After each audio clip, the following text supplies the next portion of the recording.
Hi, so before I start this video, I just want to clarify for the millionth and one time who Radha and Krishna is. Who is a true Radha and Krishna, which could be, or which is, 7 billion of you all out here, right? The entire world, right? If one recognizes the truth, which entails looking at oneself in the mirror and coming to the understanding or the realization that the activities that you participate in is causing injury or harm to other living creatures. And the decision to make this change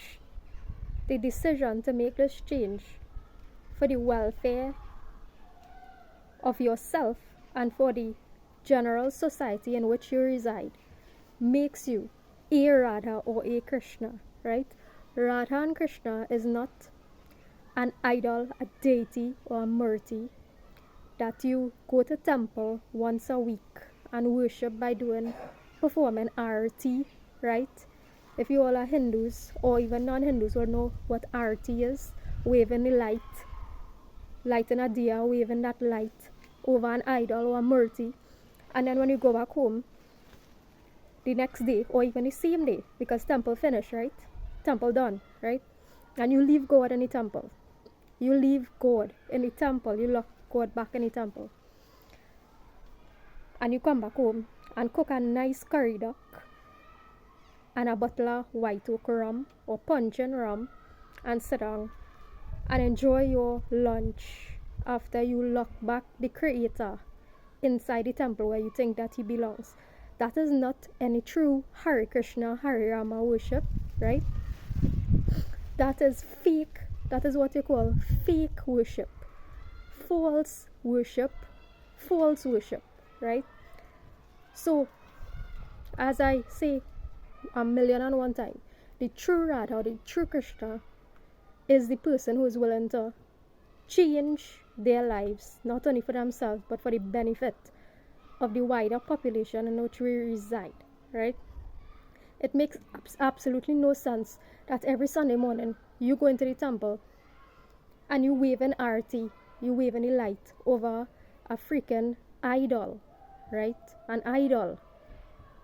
You worshiping an idol or a deity, right? In a temple. And then coming home that same day.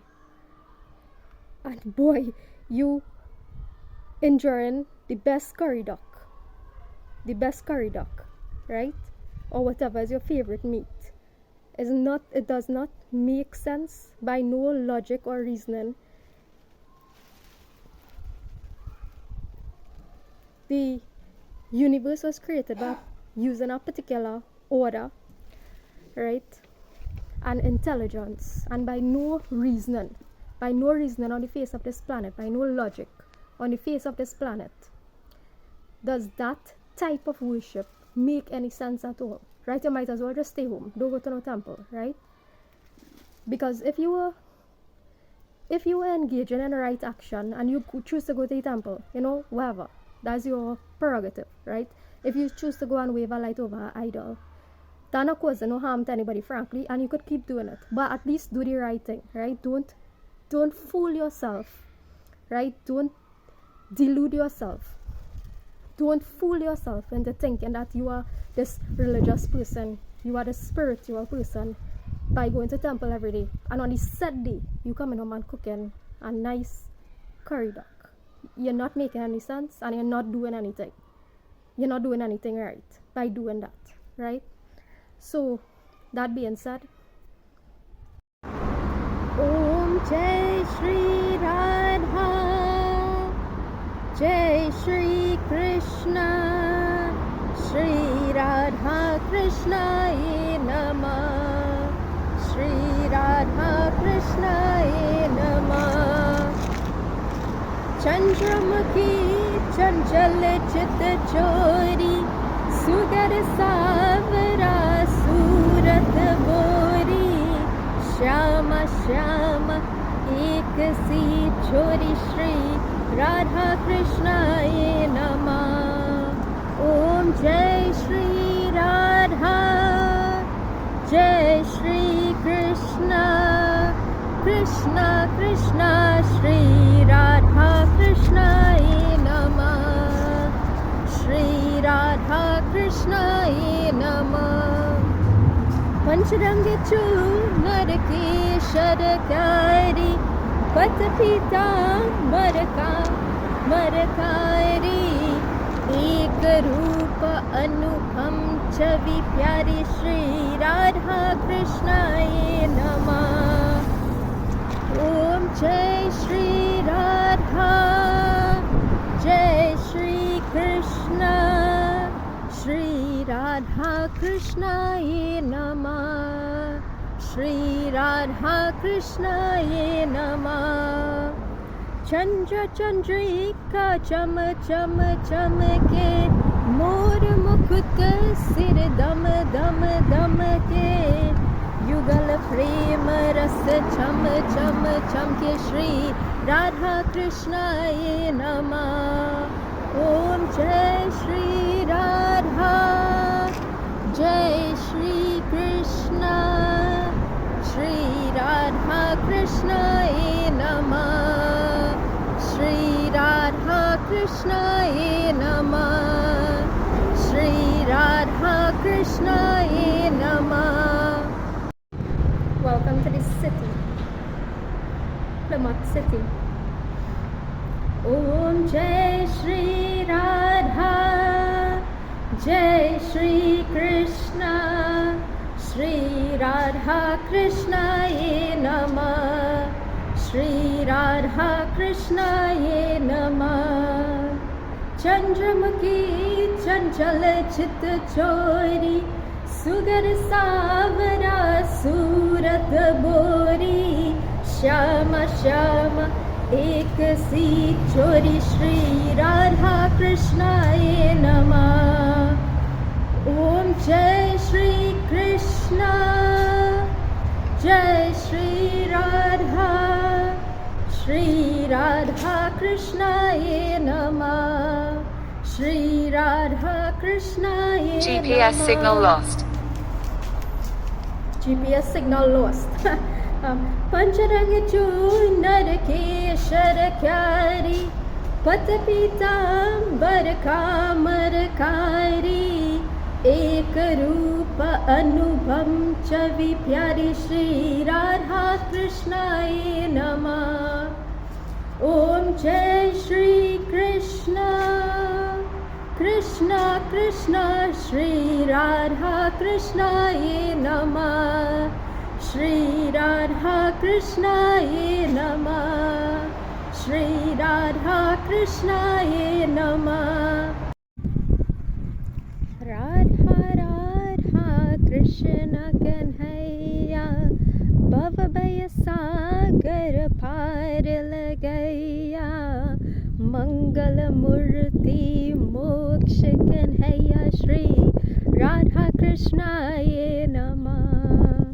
ओम जय श्री राधा, जय श्री कृष्ण, श्री राधा कृष्णाय नमः। श्री राधा कृष्णाय नमः। ओम जय श्री राधा, जय श्री कृष्ण, श्री राधा कृष्णाय नमः। श्री राधा कृष्णाय नमः। श्री राधा कृष्णाय नमः।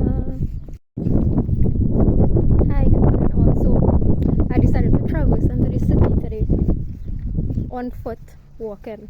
So I took like 2.5 hours to get here. I took like over 2.5 hours walking.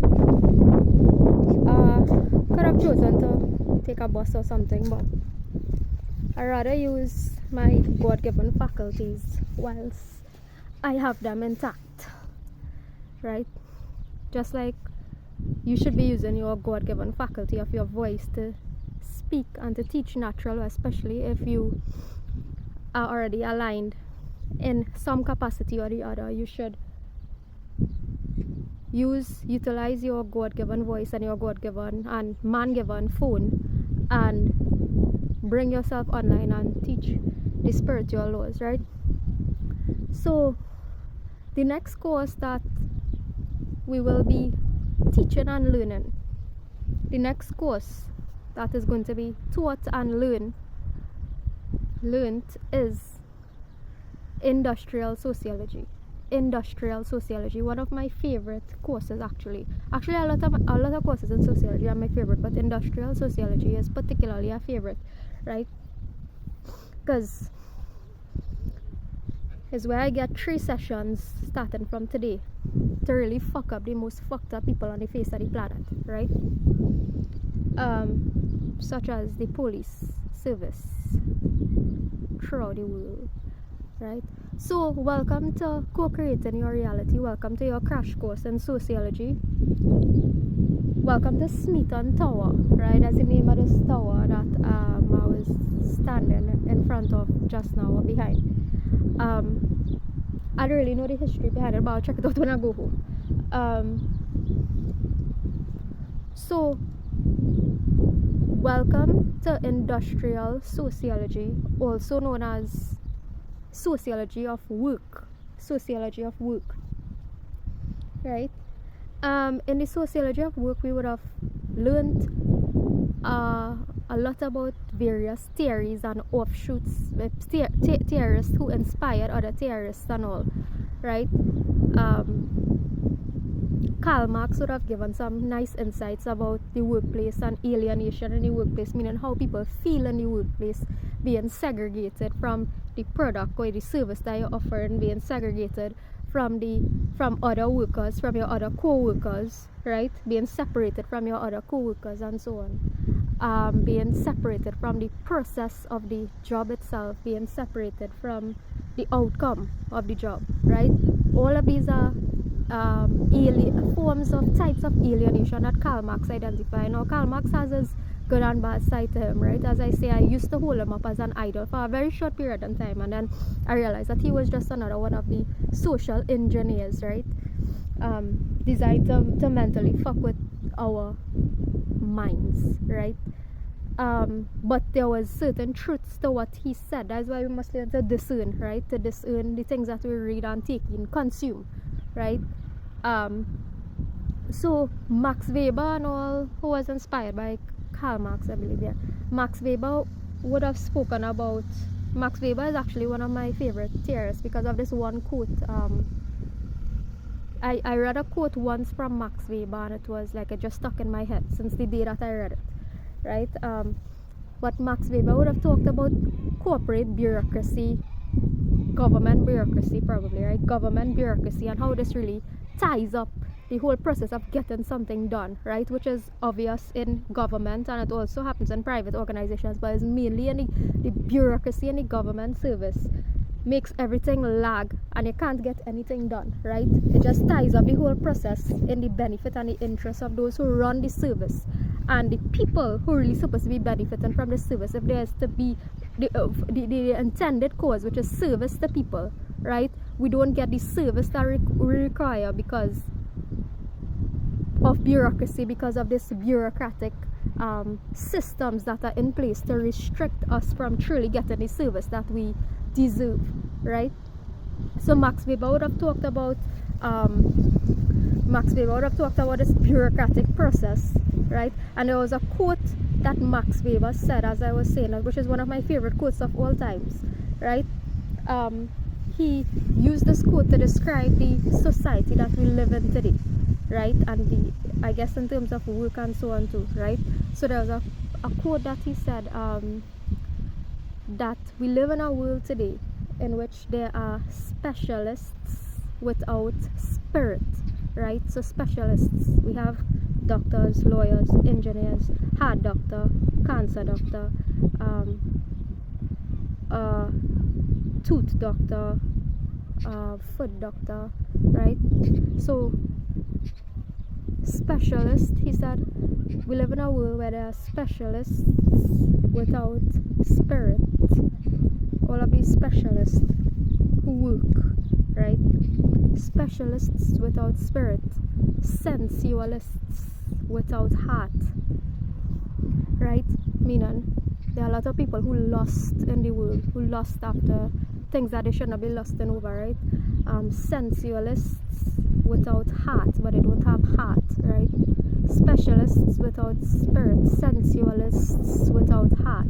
This nullity imagines that it has reached a level of civilization never before attained, right? This nullity, meaning this void or this nothingness. Specialists without spirit, sensualists without heart.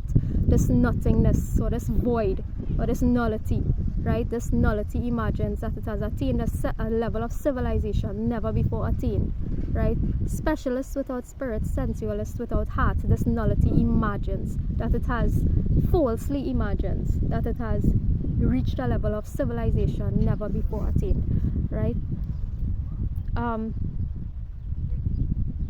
So as we're on this topic of industrial sociology, right? As we're on this topic of industrial sociology,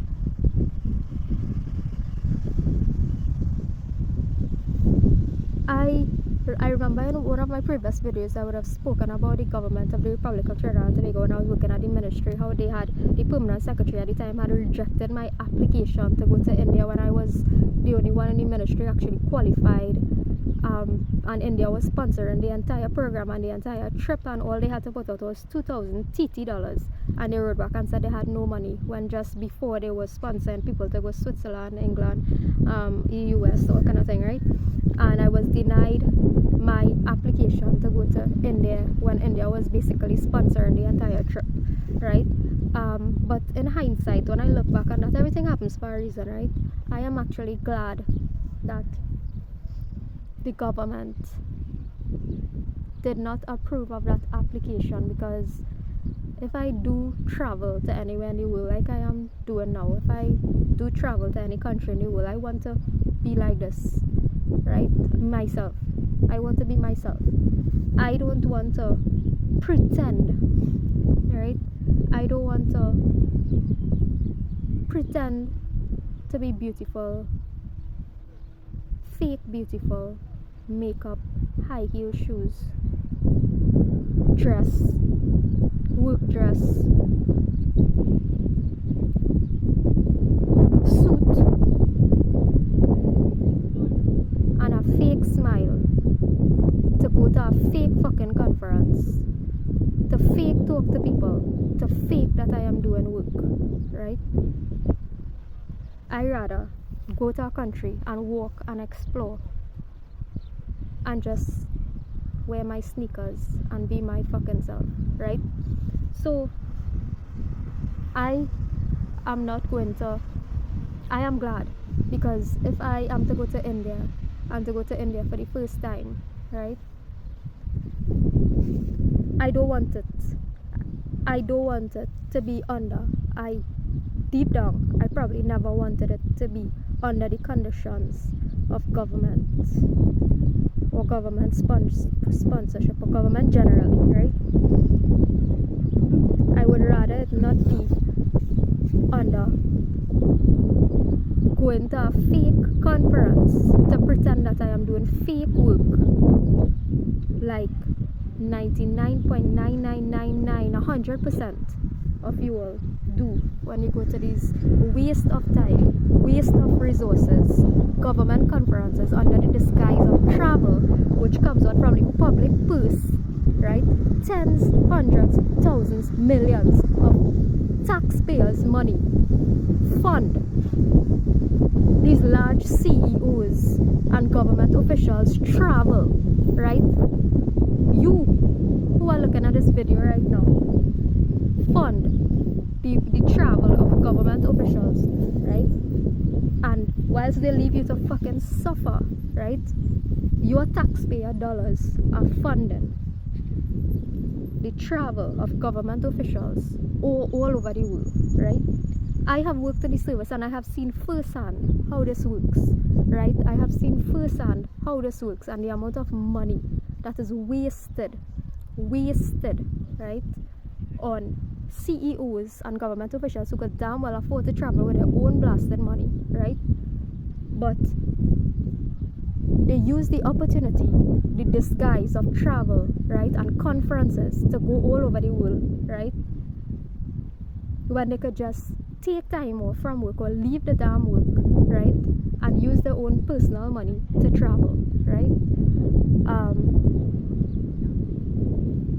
So industrial sociology, welcome to industrial sociology, where we talk about the things that people don't really talk about because they're scared, right? Everybody in the government service know how it is, right?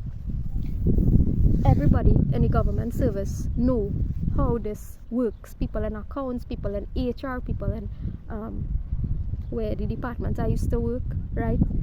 Anyhow, folks, I started off this journey here with £40, right? With £40 in my pocket. I spent like £4 approximately. I visited quite a number of places, as you all would see. Probably there's like the 5th place or so, right? I've been here for a month long.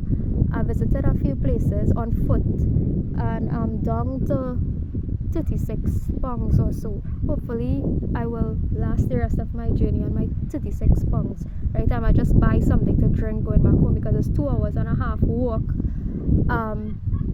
But this is just to show you all what is possible if you leave your government job and use basically a month or 2 months of your government salary, right, to just explore and to see a different perspective in life, to experience a different part of the world. Especially if you have family abroad and stuff, you could just like ask them to bunk by them for a bit and just explore life, right? Explore life outside of what you know.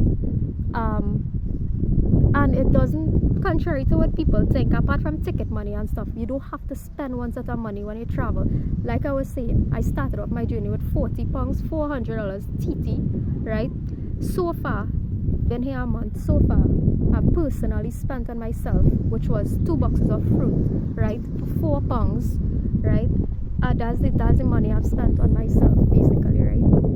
Experience is always better than things. Experiences in life, nothing can really trump of the value that experience could bring to you, right? So there's no need to spend money on consumerism, on clothes, on perfume, and whatever. You just really need a few pieces of clothes in your life. How much clothes you're going to wear anyhow? Sometimes, you know, most of us, we work to buy clothes, right? Because retail therapy to help us to get over the stress from work. But if you're not any work in the first place, you're not going to have the need to engage in retail therapy to buy things that you don't need to impress people that you don't like, right? So there's no need to go through that when you could just quit. If you quit the job that is stressing you out. Industrial sociology, welcome to industrial sociology, where we teach you to quit the job that is stressing you out and quit the job that is immoral. Welcome to the course on right livelihood, where we teach wrong jobs versus right jobs, where you can visit our website, right? Podcast number 211, entitled Right Livelihood, right? Right livelihood, right? Where we teach the difference between earning a living the right way versus earning a living the wrong way, right? And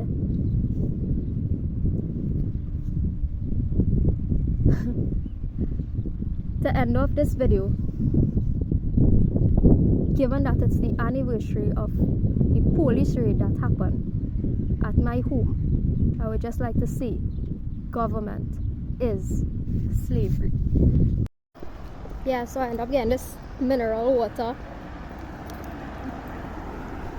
for 65 pence, right? And I had brought with me a vegetarian sandwich, right? I brought with me a vegetarian sandwich. I kind of fell off the vegan train, but by the end of this couple months I aim to get back on it. So I brought bread and cheese and some spinach leaves, right? So I brought that from home, so I'm not going to buy anything to eat until I reach home, right? Om Jai Shiva Om Kara Prabhu Hare Shiva Omkara, Brahma Vishnu Sarashiva, Brahma Vishnu Sarashiva, Haradangi Dara, Om Jai Shiva Omkara, Jai Shiva Omkara, Hare Jai Shiva Omkara, Brahma Vishnu Sarashiva, Brahma Vishnu Sarashiva, Haradangi Dara, Om Jai Shiva Omkara, Jai Shiva Omkara, Prabhu Hare Shiva Omkara, Brahma Vishnu Sarashiva, Brahma Vishnu, Om Jai Shiva Omkara. Welcome to the beginning of the end.